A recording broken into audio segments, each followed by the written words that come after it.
You're listening to Retail Disrupted, a podcast that explores the latest industry developments and the trends that will shape how we shop in the future. I'm your host, Natalie Berg. Hello and welcome back to Retail Disrupted. This is the third and final episode as part of our special series for the Richmond Retail and E-commerce Directors Forum. For those of you who missed the previous two episodes, you can go back and watch my interviews with Sarah Welsh, CEO of Retail for N Brown, and Chris Brown, former Global Retail Director at Ted Baker. Both Sarah and Chris will be speaking at the event in April, so if you'd like to hear more from them, as well as other brands like Charlotte Tilbury, Tesco, TikTok, Jimmy Choo, and many, many more, there is still time to register for the event. Please bear in mind, this event is exclusively for retailers. So for all of my retail listeners, if you would like to join us, please drop me a message on LinkedIn or Twitter, or you can send me an email and I should be able to hook you up with a ticket.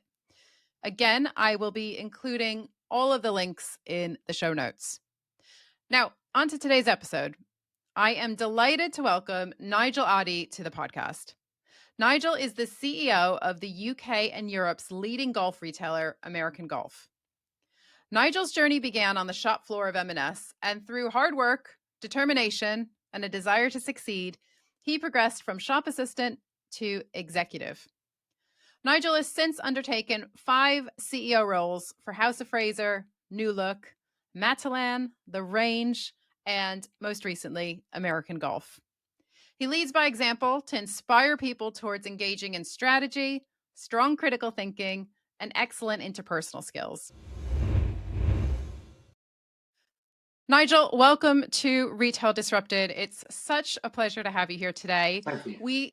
We are going to be giving our listeners or viewers, for those of us watching on YouTube, we're going to be giving you a little preview of Nigel's talk at the Richmond Retail and E-commerce Directors Forum.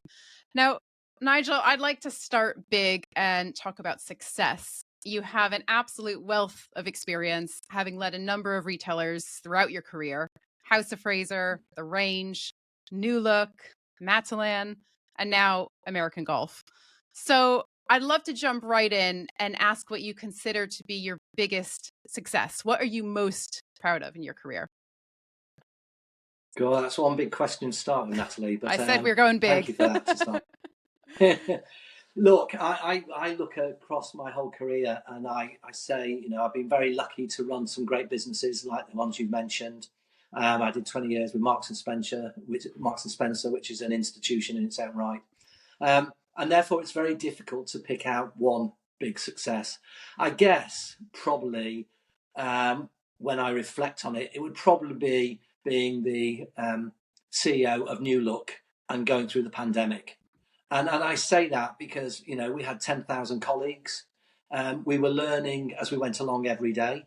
We'd only just introduced Teams into our business, so people didn't even know how to communicate outside the office. And 10,000 colleagues were looking at me on Teams and saying, Nigel, what are you doing about this? Have we still got a job? What's going to happen? When are we going to go back to work?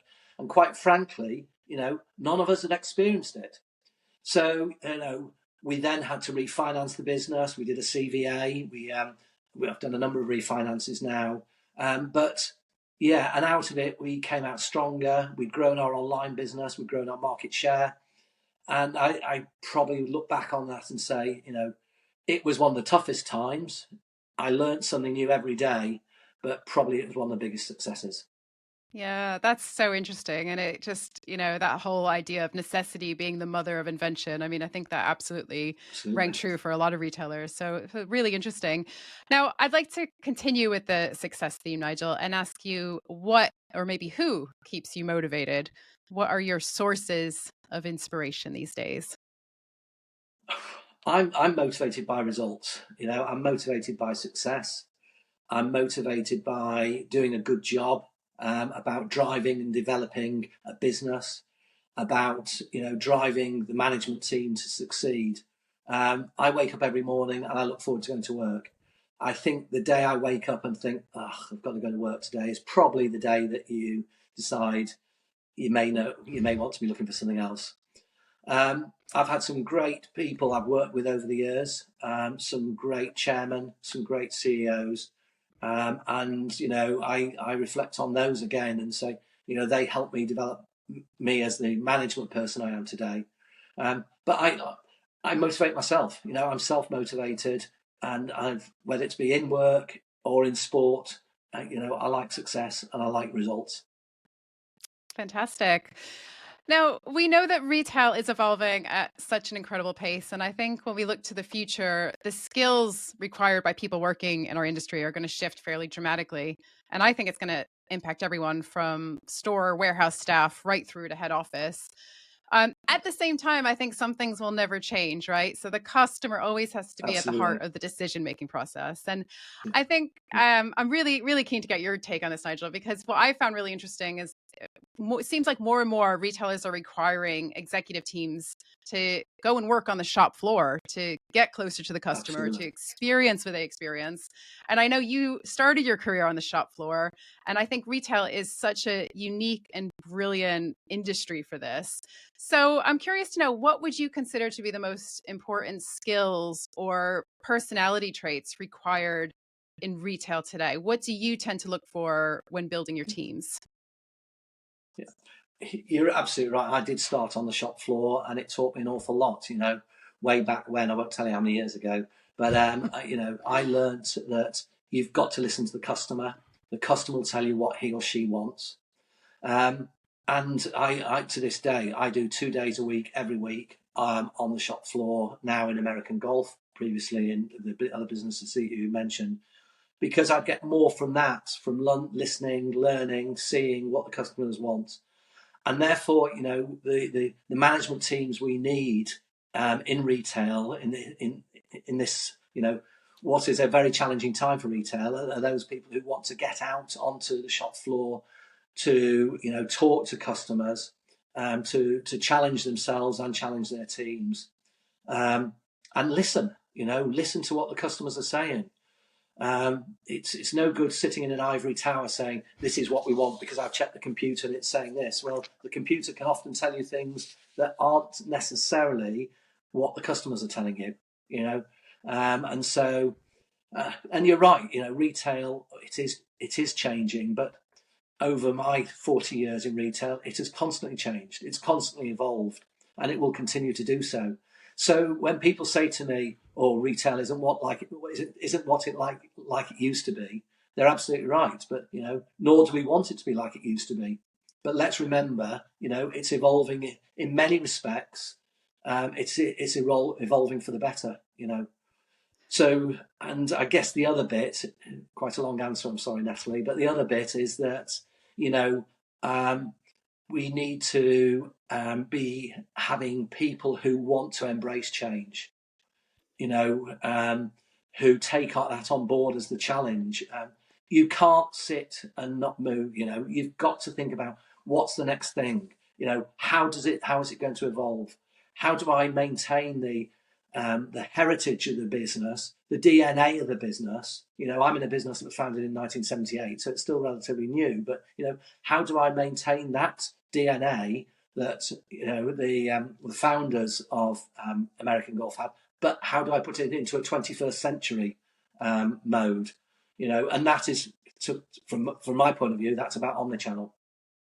Yeah, yeah, that's really interesting. I think you're totally right. It's those status quo retailers that are really struggling. You just Yeah, can't stand still in yeah, retail. That's the most no, dangerous place to be, absolutely, right?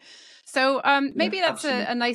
a nice time to shift into omnichannel and sort of what you're doing at American Golf. And I have to admit, I'm not a golfer. I'm probably not your target customer, but I can imagine that as a specialist retailer, one of the great things about it must be that you do have a very clear idea of who your customer is, and I imagine they're going to be more willing to engage with you than if you were a mass market retailer, for example. You know who your customer is, Yeah, and they're going to be. It's easier to transition them to kind of super fans or brand ambassadors. So, but I also imagine they still have the same digital expectations from your brand as they would from any other brand. So maybe you can talk to yeah, the omni-channel transition, if you yeah. will.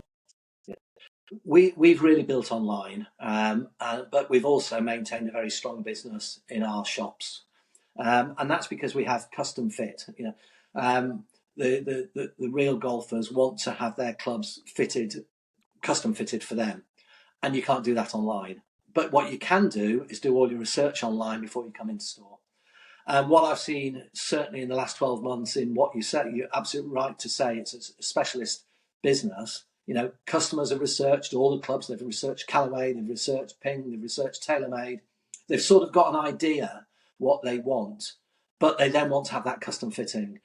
They want the expertise of the 300 or so custom fit professionals we have in our business, to advise them to make sure that they've got that right colour. Because if they're spending £549 on a driver, they want to make sure they've got the driver that's right for them. So what we've tried to do is, still have that bricks and mortar, custom fit, personal service, VIP experience, but link that also back to online, for them to do their research, or for them, they may just want a dozen golf balls, and they just want to buy that. They want to have it delivered to their home because they know they're playing on Saturday. And so we're not competing between online and offline. We're actually bringing them both together, merging them both together, and looking at them very much as one business. And I think that's where those businesses that have been successful, are those that have truly embraced omnichannel. And when I first sort of looked at this business, I was thinking, how can you possibly think about buying clubs online? Well, there's plenty of other things, shoes, apparel, there's all those things. And then and the other thing, just to take up what you talked about, the knowledge of our customer base, Natalie. We have 750,000, 750,000 regular shoppers, and who have an American Golf card. And they swipe when they come in 85% of the times. So 85 Wow. out of the 100 customers swipe. That is a very high figure. I've never been in a business that has an 85% swipe rate. So we've got an absolute up-to-date database of those customers. So we know that they may have bought apparel recently, but they haven't bought clubs. They may have bought a driver, but they haven't bought a putter for 2 years. So we can then start targeting through our emails, through our online, and say, I won't use you as an example because you aren't a golfer, but we could say, "Dear Nigel, we noticed that you bought a new set of irons last year with us. We hope you're enjoying playing with them, but we also note that you haven't bought a putter. Why don't you come in for a free custom fit on putters, and we'll help you choose the club that's right for you?" And therefore, you're interacting via email. You're interacting by bringing them in, and then you're doing that personal service as well. Yeah, that's so interesting because I think you're right. As consumers, we don't think in channels. We're channel agnostic, we're device agnostic. Yeah. And as I've said before on this podcast, it's the retailers that are thinking in those channel terms. So Yeah. really interesting to see more and more retailers embracing that approach where it really is about offering a unified experience for the customer across the many touch points that exist today. Yes. Now, on the topic of retail and where it's going, I'd love to know how you see retail evolving in the future and if there are any particular trends or innovations that you're excited about. Yeah. Well, maybe I could break that into retail generally, and then a bit more about sports retail and specialist retail. I think most people in retail know how unbelievably challenging it is at the moment. Challenges staff retention, theft and loss, and I'm afraid to say violence to employees. So we've got all those challenges. We've got a cost of living crisis, which, it's good to see that interest rates are coming down, that inflation is starting to slow down a bit. But, what the past year has done is highlighted the need for consumers to really consider what they're spending money on. Their discretionary spend has reduced. And that's not going to just suddenly stop. Now, we're slightly lucky in golf, where our customers have continued to want to play golf and have continued to buy golf balls or buy apparel or buy clubs. I'm not saying they're buying it at the same rate as they were, or not as many items, but they are buying, and perhaps we haven't been affected quite as much as some other sectors of the retail market. But what we have done is said, right, okay, if there is slightly less money to be spent, and there is maybe not quite so many visits per year as previously, what we've got to do is give those customers a fantastic experience when they come in. We need to treat every customer as a VIP. We need to have a strategy that is in line with what our customers are wanting, and that's what we've done. So we are very much driving that VIP experience, that personal service. And I think that's what, for any retailers, that's what they've got to really think about is what is that experience? Because you can buy online, most things, you can go elsewhere and it may be slightly cheaper. But if you can add to that, actually, a great experience where you're made to feel really good and you leave saying, that was fantastic. I think that's where you can add to your business compared with other people's businesses, and that's what I'm trying to do across. And we're not there yet, I'm afraid. We're on a great journey. We've done a lot, but it doesn't change overnight. You've got to instill this into every colleague. Every person who comes through that door, whether they're buying a bag of teas or spending £1,100 on a set of irons or £550 on a driver, you've got to treat them as a VIP. Yeah, I love that because a phrase that I keep going back to is democratization of white glove service is sort of something I Absolutely. keep coming back to. And I think, yeah, hearing you say you've got to treat everyone as a VIP, that is exactly the same message, isn't it? So that's super interesting. And I guess it's a big cultural shift as well, isn't it? Because you're now asking your staff. I mean, maybe not so much for you as a specialist retailer, but I think if this is the direction to travel for the industry more generally, and that you can buy anything online, and if you're Yeah, going to go into a shop, you want something a bit more, you want an experience, you want that human touch, that absolutely. personalization. So how do you see retailers in the future going about this huge shift, this transition? Because I think, again, to go back to one of our earlier your earlier points around the skills required from store staff. I mean, it's not just a case of giving them the digital training and the digital tools to offer that experience, but also it's a different mindset, I suppose. So Yeah, just no, it curious to is. hear your views. It is. When I think back over the years, Natalie, shoppers would come in because they wanted advice off the sales team. And in the days gone by, I'm probably sounding rather old now, and I don't mean to, but in days gone by, the sales team would have more knowledge than the shopper. Nowadays, the shopper often comes in and they've got as much, if not more, information and knowledge than the sales guys. They've done all their research. They're well versed about the product. They may well have been around and tested it. And then they've also, they've got the opportunity to look and read online in most cases on what other people say about the product and what sort of experience they've had. Again, you perhaps talk to a couple of friends and said you've had a good experience or have not. Now, if you've had a bad experience, that could literally be worldwide. Yeah. Um, so again, this doesn't happen overnight, but we're talking to the teams and saying you've got to think about now the guys who are going to come in. They are very knowledgeable. You've got to share the knowledge you've got and listen to the knowledge they've got in a way that makes them feel again like a VIP. And this is not about extensive training. It's just about psyche. It's about getting people thinking the right way, and it's instilling that in them by talking to them on a regular basis. And what we've also done, we took all our store managers away for a day, and we talked about that very much about that. So we took them to one of the golf brands. They had a try of the new clubs. And we talked about service and all the things that we've just been talking about now. We've taken away all our golf fitters to learn about the new products that are launched in January in the golf world, so that they can go back and talk to customers with confidence and knowledge and share it with them. And the customers love it. And in the old days, you used to have a little black book, where you'd ring your regular customers and say, just to let you know, Nigel, we've just had in the new Ping driver, or the new TaylorMade or the new Callaway or whatever.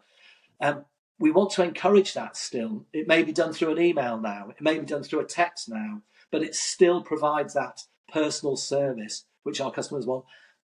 It doesn't happen overnight.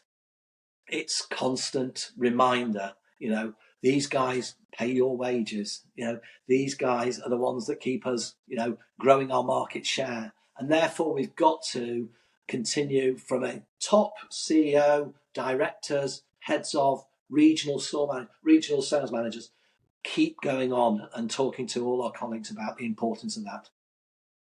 Fantastic. Nigel, it's been wonderful to chat to you, and I look forward to continuing our conversation in April. Thank you very much, Natalie. Thank you for listening to Retail Disrupted. If you enjoyed this episode and would like to support the podcast, please leave a rating or review or share it with others. It really makes a difference.